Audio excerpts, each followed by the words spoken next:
If there's one thing that policy levers demonstrate, it's that policy can be the bridge between vision and scale. It is one important way we move from promising pilots to population-level progress. Our next speakers are going to equip all of us with the data we need to make our vision possible for investment, for policy change, for private sector engagement, and for workforce development. What kind of money are we talking about? The brain economy represents a $26 trillion opportunity. I'm going to repeat that, $26 trillion opportunity. That's significant, and it's not hypothetical. It's based on real gains in productivity, health, and innovation that come when we prioritize the cognitive strength of our people. Dr. Lucy Perez and Thomas Seitz from McKinsey Health Institute are going to dive into important questions. What exactly is the true scope of poor brain health, and what is the opportunity for brain capital investment to transform the economy in Houston and beyond? Good afternoon. Can you hear me okay? I'm Thomas Seitz, Senior Partner with McKinsey & Company. Doesn't sound like it, but I've been living for the last 28 years in Texas. Sorry for my German accent. I've been leading our office here, I've been leading our region in the US, I've been on our board and done many things. But most importantly, I like to focus these days on what we see as pressing issues. Together with my partner colleague, Lucy Lopez, who runs our McKinsey Health Institute, I'm going to talk about what we think is a big issue. Not just for companies, but for all of us. I assume each one of us has some personal experience. I'm going to talk about mine a little bit later. But what we at McKinsey do is we are serving more than 90% of the global Fortune 500 on strategy, performance, and other topics. And when we do that, we try to look at what are key issues that are critical, not just for those companies, but for all of us collectively. The first issue we discussed in our board 10 years ago was actually health. And yes, it had to do with the heart and with cancer, but the brain came up very quickly, and we're going to talk more about that. Second is sustainability, just for completeness. Third is technology. It's at that level that we're talking about it. And when you heard those trillions before, that is global. Just to put the number out here for Texas that we're going to talk about a little bit later, we are talking about 260 billion in GDP contribution. 260 billion. So for those policymakers that look at what really matters, it does matter. Lucy's going to start by defining some of the key terms, and then we're going to get into the numbers. Lucy, over to you. Thanks so much, Thomas. And thank you all for being here and being part of this energizing conversation. I have to say, as I reflect on the dialogue over the last 2 days, the energy is very palpable, right? We at McKinsey Health Institute are always thinking, how can we add years to life and life to years? And brain health is an essential part of that. We're going to start with definitions, like Thomas said, because too often the first question that we get when we start talking about these topics is, what exactly do you mean? And this slide may be familiar to some of you already, but I think it's really important that we always anchor and speak that common language, right? And it all starts from brain health, right? And that all-encompassing definition of brain health, that it is about those mental, neurological, and substance use disorders are all in scope, right? It is how are we supporting healthy brain function and ensuring the prevention and treatment of those brain health conditions to enable everyone to thrive. We then talk about brain capital, and it is when we bring brain health and brain skills together, those cognitive, social, and emotional capabilities, things like creativity, adaptability, resilience, right? These capabilities that, if anything, are at an increasing premium right now. And the reason we talk about all this is because this is how we fuel the brain economy that we're here to talk about, right? Because that brain economy that we, I think, share that excitement for, it's all about this thriving and resilient economic system fueled by healthy brains to meet the growing societal demand for that brain capital. And let's be clear, we're already living in a brain economy here in Houston and across the globe. But what we're here to talk about today is the incremental, and it is, I would argue, exponential value that's available to us from making investments at all three levels. Typically, when we start a conversation around brain health, the conversation tends to start first by talking about cost and burden. So I will give you some of those facts that relate and why are we having this conversation. Because when you look at health burden across the world and years of lost health, the reality is that those brain health conditions that we're talking about account on average globally for 18% of the global health burden. 18%. That makes it a really critical global health concern that we should be thinking about, right? When you translate this, it is not just about the individuals suffering from these conditions, right? We're talking about impact on individuals, on societies, on workplaces and economies, right? We have quantified the impact of these years of lost health to be about 12 billion days of lost productivity each year. When you translate that into economic output, we're talking about over $1 trillion. These are really significant numbers. And you may be tempted to say, but maybe it doesn't happen here. We have wonderful resources, and we've been hearing a lot about capabilities and investments that are happening, indeed, in our country, in this state. But the reality is, when you look at high-income countries, as we have on this chart, the US has the highest burden when we look at brain health conditions. So there's a real clarity in the need to act, right? When we look at what the data is telling us around the burden that this is having on individuals, on societies, and economies. But we shouldn't make this a conversation about the cost. One of the things that I'm really inspired by the conversation today is the word opportunity keeps showing up. And that is indeed what we want to talk about. What is that opportunity? What's the economic benefit that we can get to? So let me turn it over to you, Thomas, to turn us to that positive framing. Perfect, Lucy. Let me first put this a bit more in perspective for you, because 1 trillion, we don't deal, at least I don't deal on a daily basis with trillion, maybe some of you do. Just as a perspective, revenue, oil and gas, globally, revenue, oil and gas that's relevant for the city, 5 trillion. If you would have a 20% margin, the productivity would be in that order of magnitude. That's why when we sat together as a board and saw this, said, look, this is actually bigger. This is bigger than the earnings, the value of the oil and gas industry globally. It's bigger than the electric power industry. It's about the same size. Or the automotive industry, these days, almost no margin. So just think about it, how significant that 1 trillion in productivity is. And now to bring that 1 trillion to Houston. I always like to say to all my colleagues around the world, we're not a 3 or 4 million city, but the greater Houston is at least 10 million, and suddenly I have their attention. If you imagine for a moment a 10 million city with 10 million people living in it, we wanted to give you a couple of numbers to get a sense for what does it mean economically. And I start with the point that is most important to me. We heard that point a couple of times today already, and the questions came up. Really, education, really children. I do have 6 children, and I really care for them. And every dollar we would spend rightly in the education part of the value chain would have a more than 10 times return based on our economic models. So not doing this is actually a real issue. Not doing this is a real issue. Let's go around. We're here at the Texas Medical Center, so let's talk about the medical system that is at the very bottom of that slide. The health system could create $6 billion in economic gains by just making the right treatments available for people. Now, we are serving corporations, and there's not a single one of my large clients globally that I didn't have a discussion on mental health and health broadly about. And while it was interesting, 10 years ago, all of us started to run when we thought we need to be more healthy. Now we finally have come around and started to sleep and talk about mental health very openly. When David said earlier, the stigma is gone, I'm going to talk about that a little bit later, a bit more, it makes a huge difference.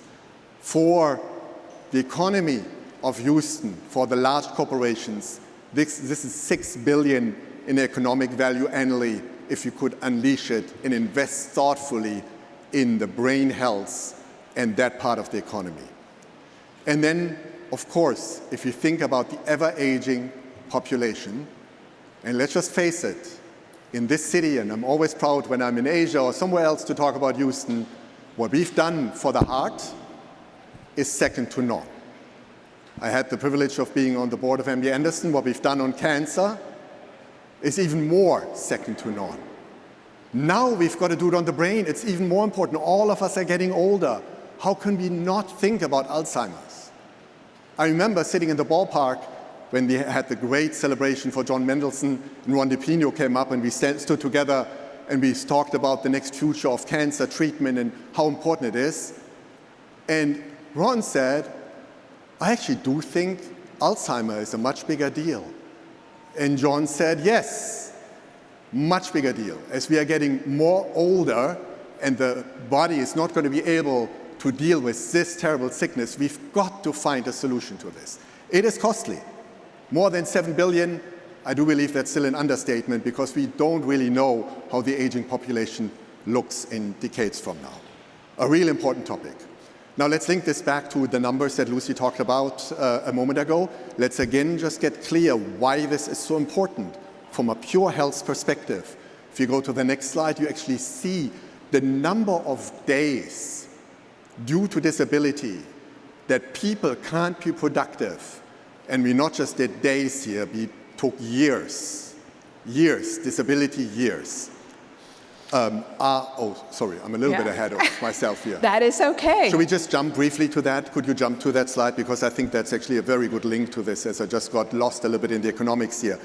But just think about the burden of the brain health conditions in Texas. This is a really critical slide because it not only shows that 25% of our disability years actually all linked to the brain health, but it's more than that. It's actually a third of the total burden because there's so many associated things once the brain is not healthy anymore that we just don't see directly. And this is why this is the biggest topic. You just don't find it anywhere again, and we need to address it. Sorry for jumping ahead. I'm sure we're going to sort through this. Part of the game is being able to improvise on the fly, right? And this is one of those skills, linking it back to brain skills, adaptability, right? We're doing this in real time. So sometimes, there's this perception, we're thinking brain health and we think about Alzheimer's and we think about old age, but one of the key elements, right, that the research keeps coming up, right, we need to be thinking about these conditions over the course of the lifetime, right? And one of the places where we all spend the most time is in the workplace. And so the workplace is an essential element when we're talking about what are the opportunities to intervene, leverage, and create that economic output and growth that we've been talking about.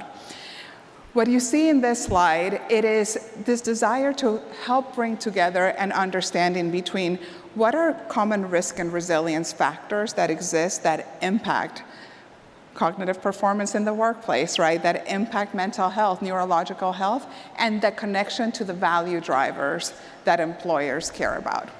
This slide is the result of a collaborative effort, because anytime you go into something really complex, you do a lot better when you have partners with you.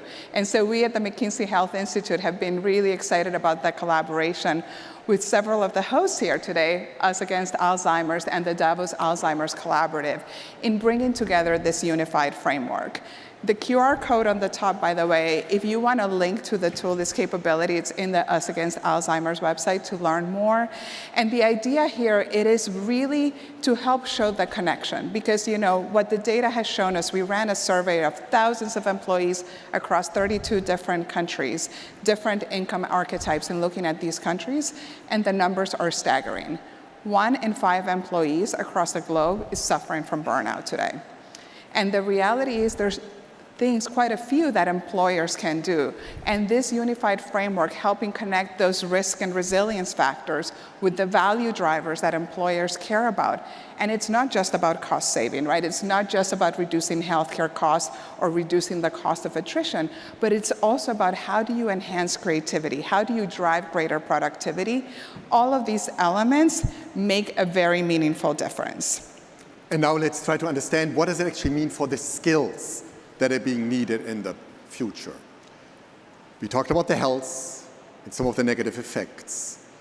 I actually think at least as important for everybody is, what do we need the brain to do today and in the future? As you might imagine, when you're working with lots of leading corporations in different fields, they ask you that question all the time. What do I need to hire, not today, but in 5 years from now to have the right skill set to compete and win? Let's just look at what is critical today. Of course, analytical thinking, resilience, flexibility, agility, leadership, creative thinking, motivation, and many other skill sets all of you are aware of. But let's just face it, if you go back in time, even just yourself, 10, 20 years ago, what did we actually do on a day-to-day basis? You know, we wrote slowly. We worked and communicated at a very different pace. We did have tools, but frankly, sometimes you could do it almost as fast on paper than you could do it in a spreadsheet. And let's look at the future. And even today, what do you actually do? How quickly do you search? How do you communicate? At what frequency? And with not just Gen AI, but the next generation of AI broadly, this is not going to be about being the best analytical person having access to data. This is actually a very different skill set that's required. And what we know from ourselves, when we work with AI, we bought a company 10 years ago. When I was on the board and pushed for that, people looked at me a little bit, where are we coming from? And now everybody appreciates it's a very different way of working, but it's a way of working that strains the brain a lot more. AI and big data, that skill set to actually be the smart person with the right prompt, not trivial. To think about how do I use the tool, not trivial. You're thinking all the time. If you don't give rest to your brain, you're not going to be not only productive, you're going to get really yourself and others in trouble. Networks, cybersecurity, need to be deep in technology. Creative thinking will be more important than ever. Creative thinking will be more important than ever. This is a positive skill set that in this city can give us a lot of return. Let's look what it actually means for Texas if we go too forward. Exactly. And Thomas already introduced this slide as we pivot into what does the local data tell us. And I will actually just point you to the number, right, of that 25% of the local burden tied to mental health, that primary one. It's above the global average that I had mentioned earlier, the 18%, right? What is fueling this, right? Like, what are some of the data points that we see locally that we want to call attention to, right? And what you realize, again, they're spanning the entire lifespan. And if I start with the students, right, in the academic environments here in Texas, what we're seeing is that 4 in 10 students are considered chronically absent. You can imagine the devastating consequences this has towards their learning and long-term cognitive development, right? We look at where Texas ranks in the list of states in terms of providing youth mental care, mental health support, 46th. Again, a lot of youth that is going without the services that they need to be able to thrive more. We look at suicide rates, right? And we look at some of the sectors that Texas is known for, right? Oil and gas, mining, construction. These are some of the sectors where we see suicide rates that are twice the national average. And again, as we keep going down the lifespan and we think of the number of Alzheimer's cases in the country, Texas is number 4. And it's not about the burden only on those patients, but also very importantly on their caregivers, right? And the impact that it has on their families and communities around them. And there's many more stats. We could bring a lot more numbers, for example, talking about, the impact of technology on children and their social and cognitive development. But hopefully the message is clear. There are a lot of flashing red lights that are telling us we need to be taking action. And the exciting part, right, it is that action is being taken, right? Like you look at the academic research that comes from this state, institutions like Rice and UTMB, what they're doing. You're looking at how employers and the private sector are stepping up with efforts like what the Greater Houston Partnership is doing. And I think almost every presentation today and yesterday was touching on DPRIT, which we're all very excited about the opportunity that it presents, right? All of this highlights, 1, We need every player in the ecosystem to participate and take action, but that action needs to be accelerated and stepped on right now, because the opportunity is too large. And right now, when we look at some of these trending lines for Texas, they're not going in the right direction. So Thomas, let me turn it over to you on how we start to take accelerated action here. Thank you, Lucy. And let's step back.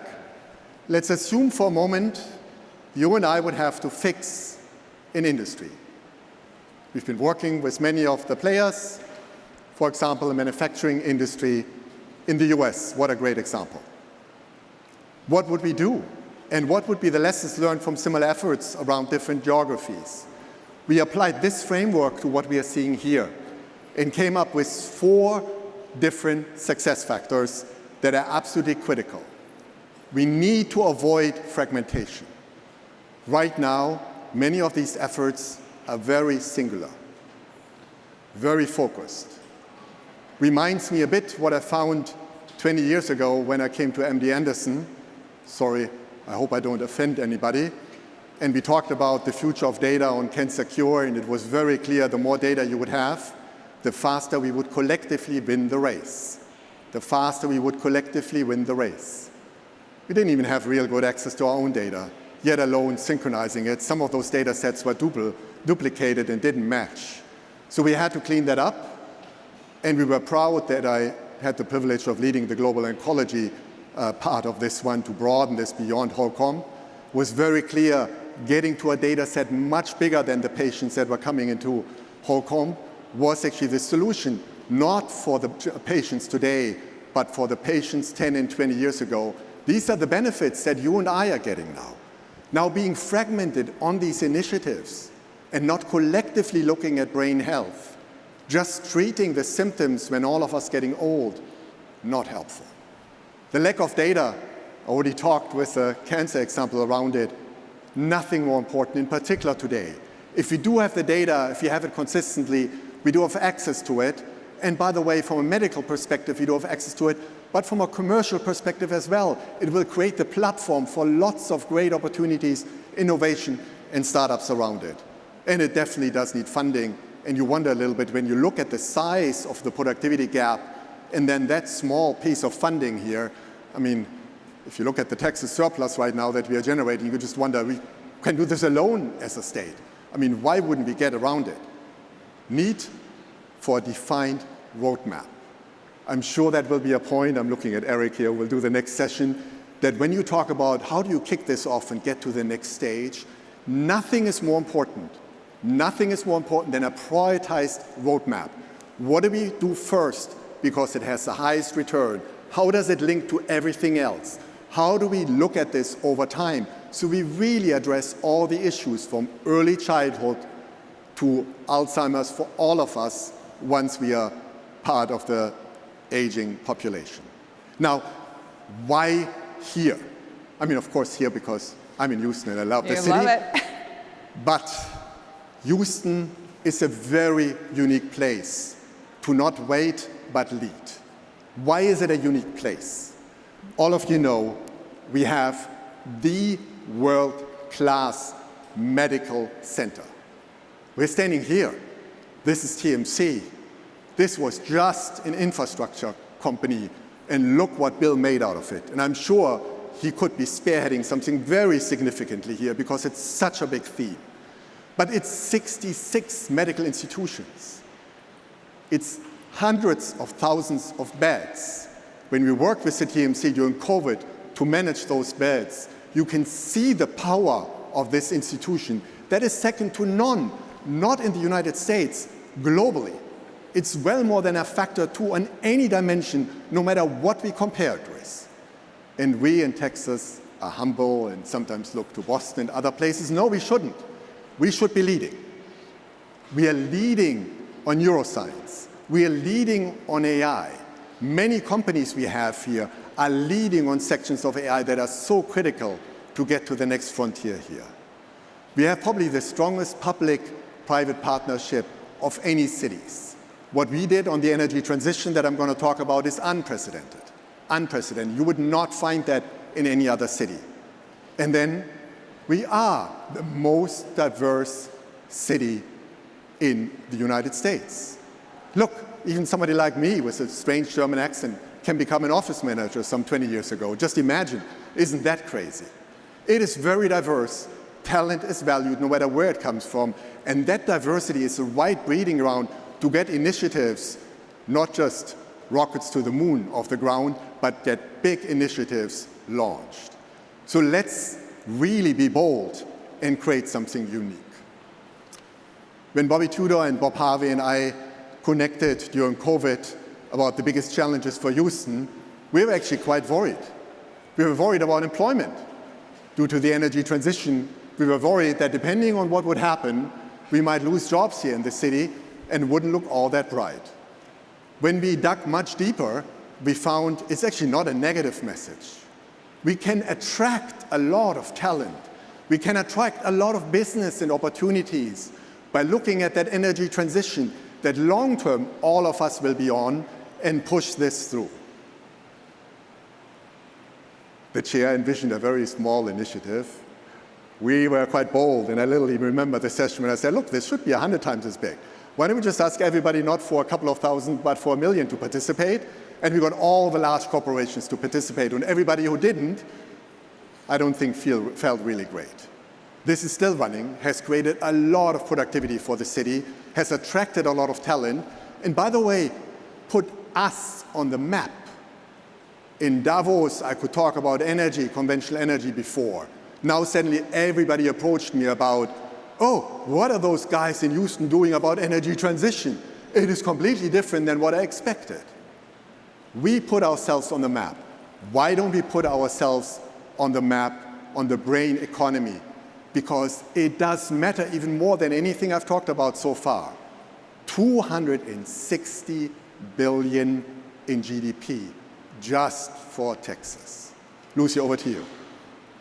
And indeed, everyone asks about the number. Hopefully we've given you many reasons to believe in what is the opportunity, but as Thomas has been alluding to, we can size that for Texas, right? And that number, which by the way is relying on very conservative assumptions, so most likely significantly higher than that 260 billion, that is the economic opportunity from scaling interventions to address brain health and brain capital and projecting this out to 2050, right?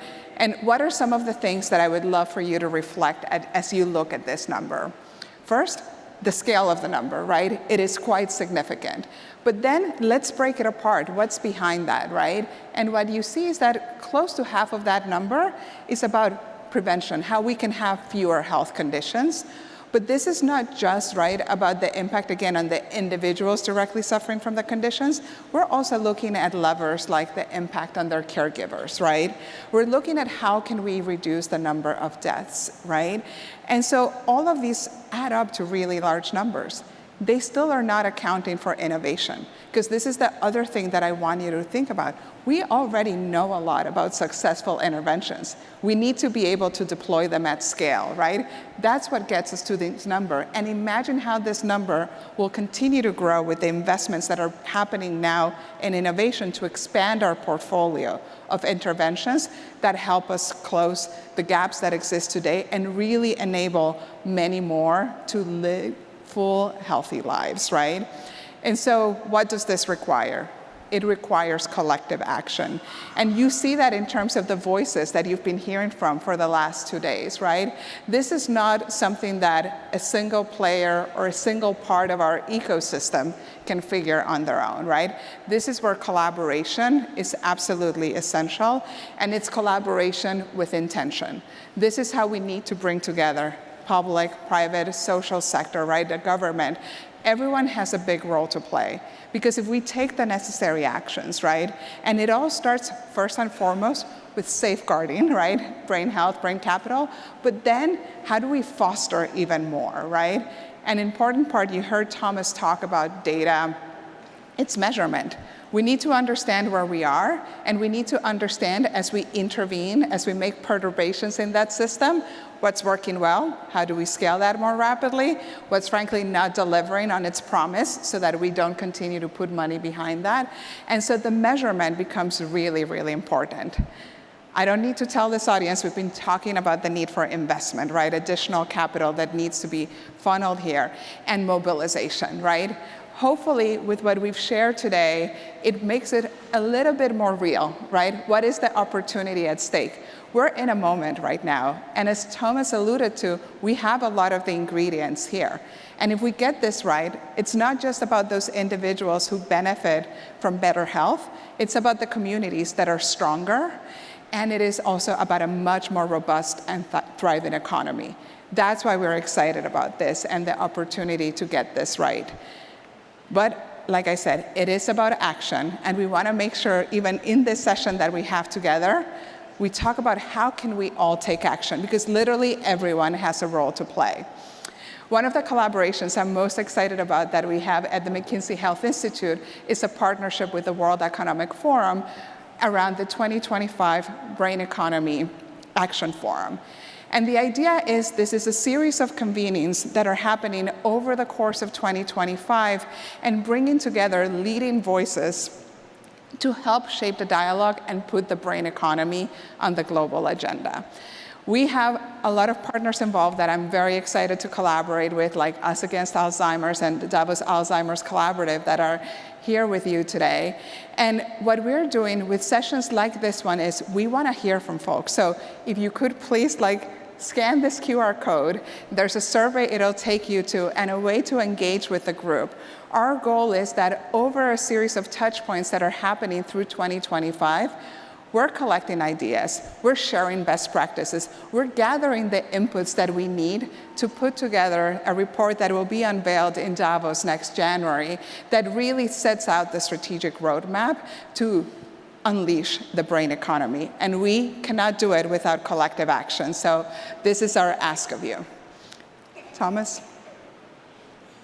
I mentioned earlier that Lucy runs our McKinsey Health Institute. They do collect all the data from all of our work, from what happens in hospitals to what pharma companies do, and we do that on a global basis. When you look at all of that data and when you look at our statistics, and she's helping lots of businesses to actually get positive return on health, not just health companies, but any business, and health companies, of course, too. But when you look at all that data, this is the area she chose to focus on. This is the area. We are here in Houston. We don't like to wait. We like to lead. I know the next group is going to talk about what do we do and put this into gear. It's a big topic. It has a lot of money. Unfortunately, and I said I would make this a bit personal at the end. Lucy doesn't know this.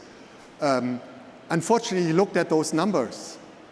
And of course, it's affected every one of us, right? Every one of us. No way that 30% wouldn't affect you. That would be really weird statistics. I mentioned you have 6 children. Our fourth one is a girl, Katja Seitz. You can Google her. Katja was diagnosed with an eating disorder at the age of 11. She was a competitive gymnast and was number 1 or number 2 in the state, depending what year we were talking about, but broke her back. Luckily not so bad that it required surgery, but so bad that she couldn't continue. That set her off. And luckily, I have the most amazing wife who was very sensitive to diagnose her very early on. But it was a journey. It was a 4-year journey for all of us. Not just her, who will be in this statistic, but for the whole family. For me, I quit my role on the board because of it, because I couldn't.